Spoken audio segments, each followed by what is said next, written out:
John Daly, The Art of Making a Master Investment. What to do with an unexpected year 40,000 ? Such was the dilemma confronting a fortunate friend recently, finding himself the unexpected recipient of a fortuitous legacy from a benevolent aunt.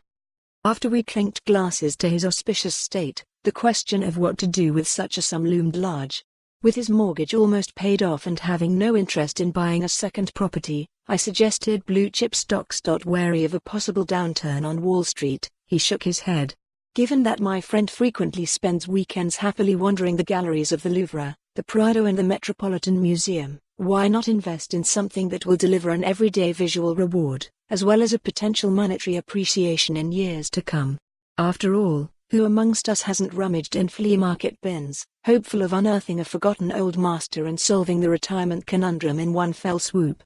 The last 10 years have seen the global art market break all sorts of records, as the bidding for precious canvas has pushed prices into a fantasy dreamland. As one appraiser observed.Back in 2011, a new world record was created when the Qatar royal family paid $250 million, €226 million, for Cezanne's The Card Players, a moody representation of two Aix-en-Provence peasants in a card game dating from 1895. 4 years later, that was eclipsed by the sale of Interchange, an abstract landscape by Willem de Kooning, which sold for $300 million to a U.S. hedge fund manager.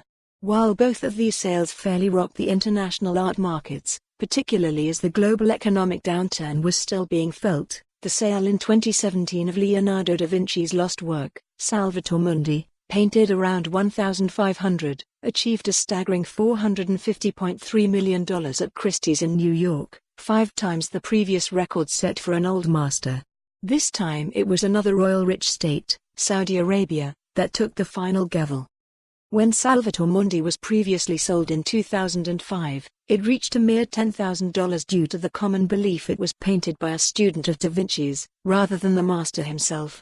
The following year, one of Caravaggio's lost canvases, Judith and Holofernes, was discovered in a Toulouse attic, coated in dust and stained by a water leak. It was bought privately 2 days before auction for an estimated $170 million.